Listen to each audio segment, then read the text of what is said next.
신돈이 눈물 흘리며 그런 왕을 바라보더니 안타깝게 물었다. 그렇게 보고 싶으시옵니까? 보고 싶어 미치겠소.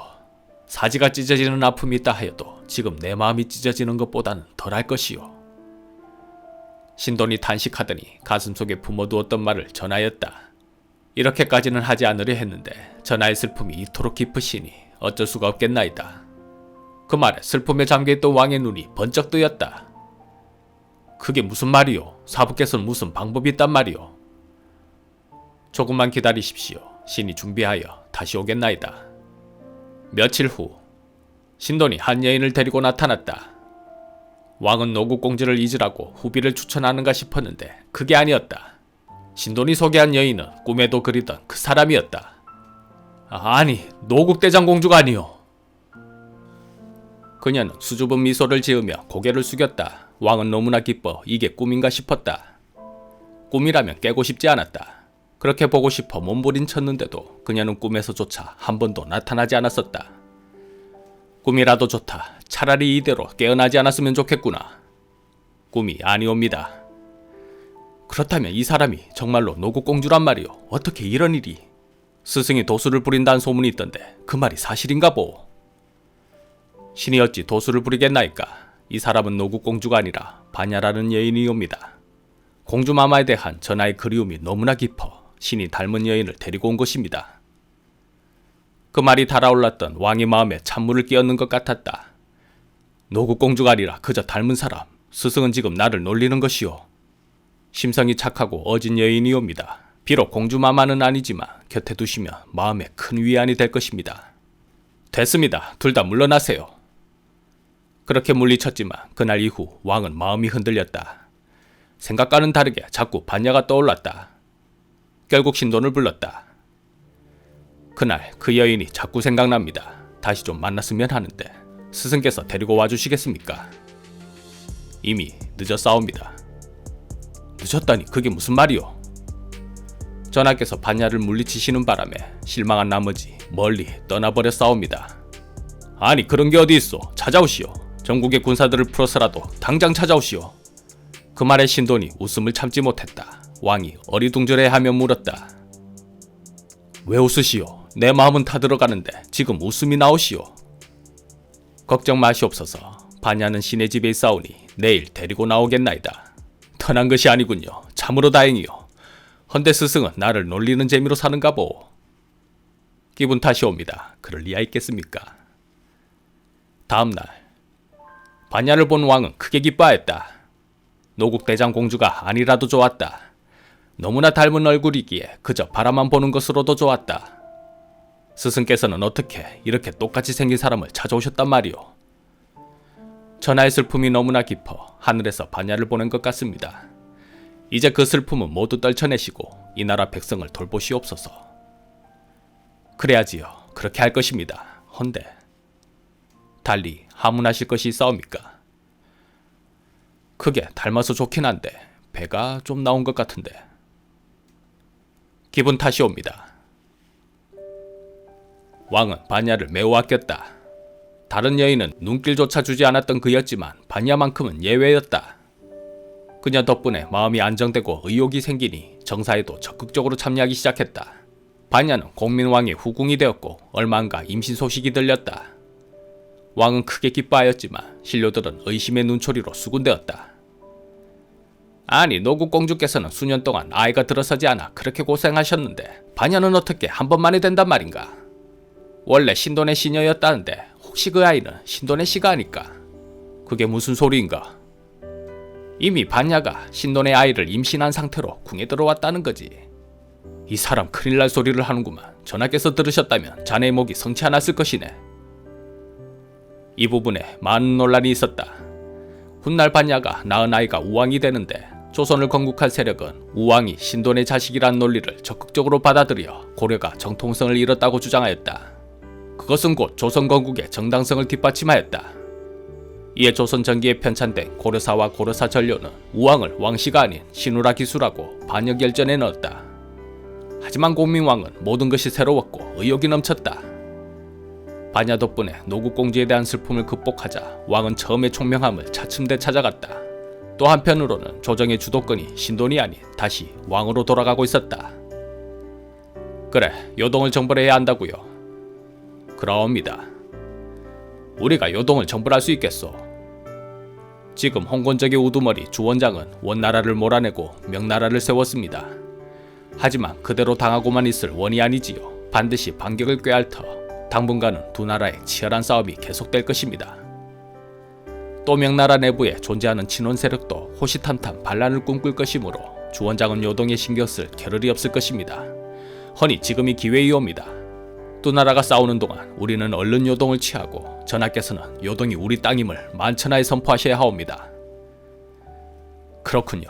하지만 최영도 기양가고 없는데 누가 있어 요동을 점령할 수 있겠소? 전하께서는 걱정하지 마시옵소서. 능히 이 일을 해낼 수 있는 사람이 있사옵니다. 그 사람이 누구요? 이인임과 이성계 장군입니다. 1370년 1월 공민왕은 이성계 장군에게 1만 5천여 명의 군사를 주어 요동으로 가는 주요 요충지 오녀산성을 공격하게 하였다.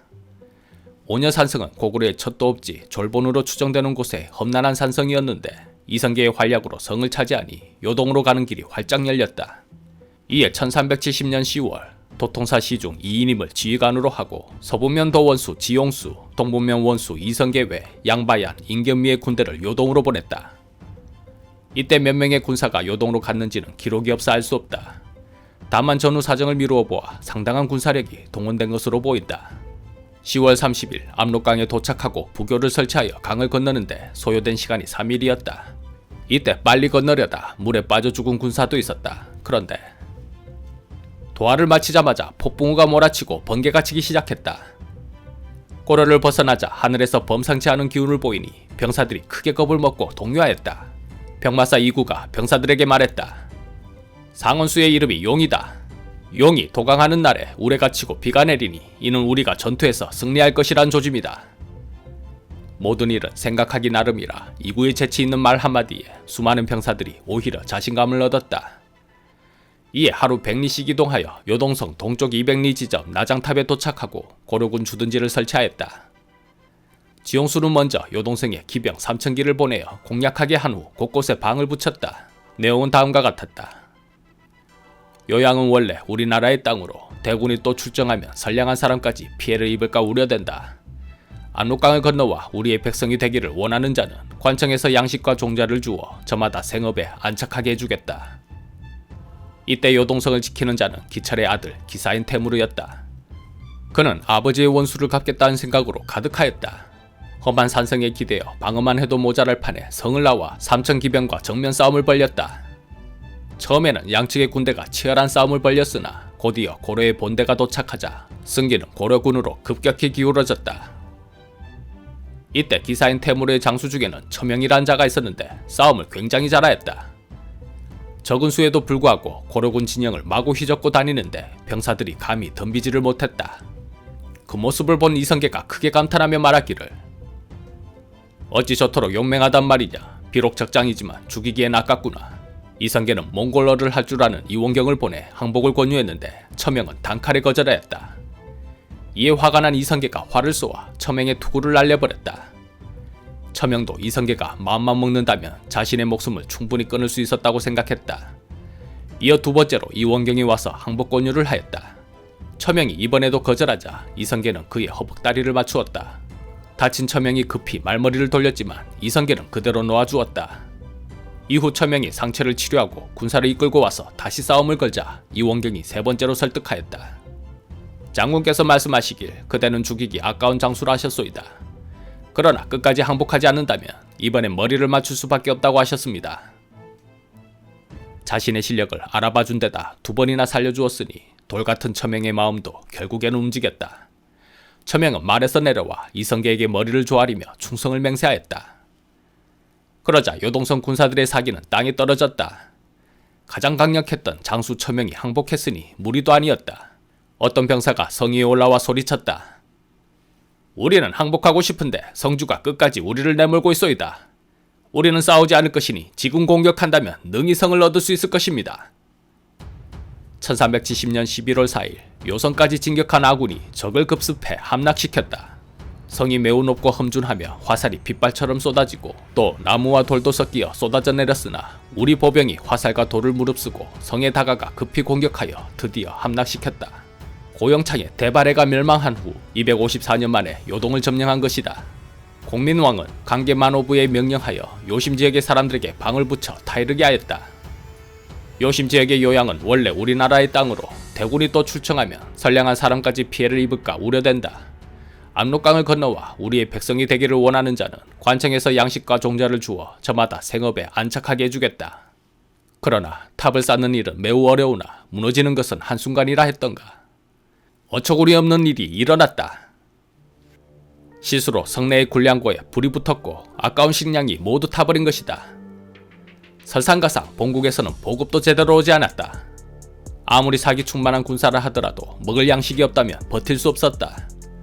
이인임은 눈물을 머금고 퇴각을 명하였다. 퇴각 중에도 먹을 것이 없어 수많은 병사들이 추위와 굶주림으로 죽었다. 겨우 고려로 돌아온 이성계가 보급을 담당한 관리의 멱살을 잡고 따져 물었다. 왜 보급을 보내주지 않은 것이오? 보급만 제때 왔어도 우리가 철수하는 일은 없었을 것이오. 크게 노국대장공주의 영정공사로 국고가 바닥이 났습니다. 우리도 보급을 보내고 싶었지만 그럴 여력이 되지 못했소이다. 그랬다. 이 당시 공민왕은 아직도 노국대장공주에 대한 미련이 남아있었다. 그녀를 추모하기 위한 영제를 짓기 위해 국고가 바닥날 정도로 무리하게 추진되었으니 보급에 문제가 생기는 것은 당연한 일이었다. 농사를 지어야 할 농민들도 끌려나와 영정공사에 투입되었다. 하여 백성들의 삶도 말이 아니었다. 평소에 성군이었던 공민왕은 유독 영정공사 이야기만 나오면 폭군으로 변했다.